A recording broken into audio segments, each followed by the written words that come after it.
आइए जानते हैं भगवान शिव और श्री कृष्ण के बीच युद्ध की कथा। बाणासुर महादेव का भक्त था।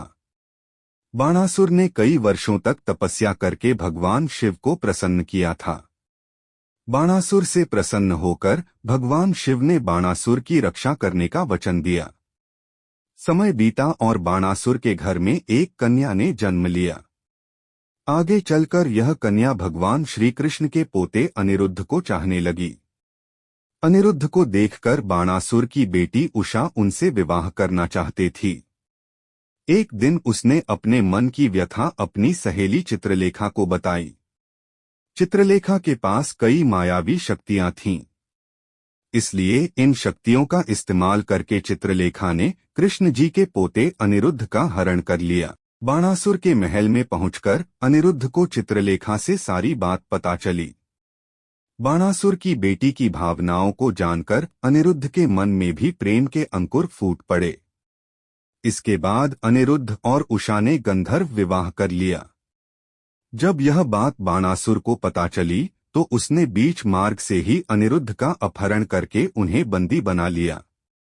श्री कृष्ण को जब इस बात की सूचना मिली कि बाणासुर ने अनिरुद्ध को बंदी बनाकर अपने महल में रखा हुआ है, तो श्री कृष्ण बलराम, सांब, प्रद्युम्न और अपनी नारायणी सेना के साथ बाणासुर से युद्ध करने के लिए उसके राज्य में पहुंच गए।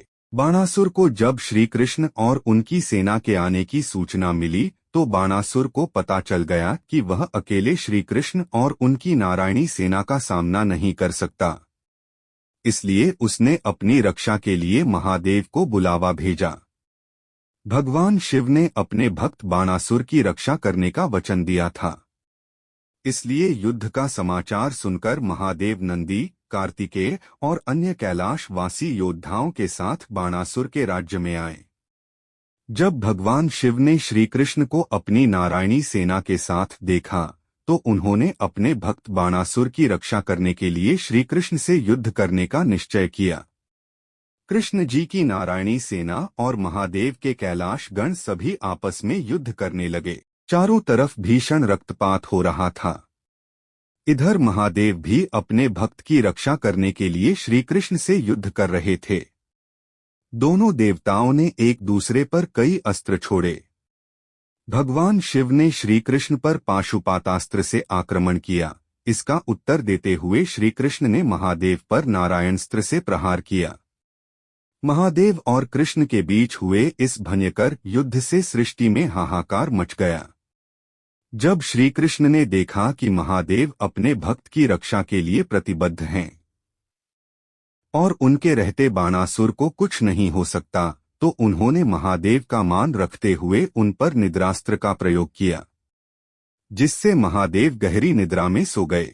भगवान शिव के निद्रा में जाते ही भगवान कृष्ण ने बाणासुर से युद्ध करना शुरू किया।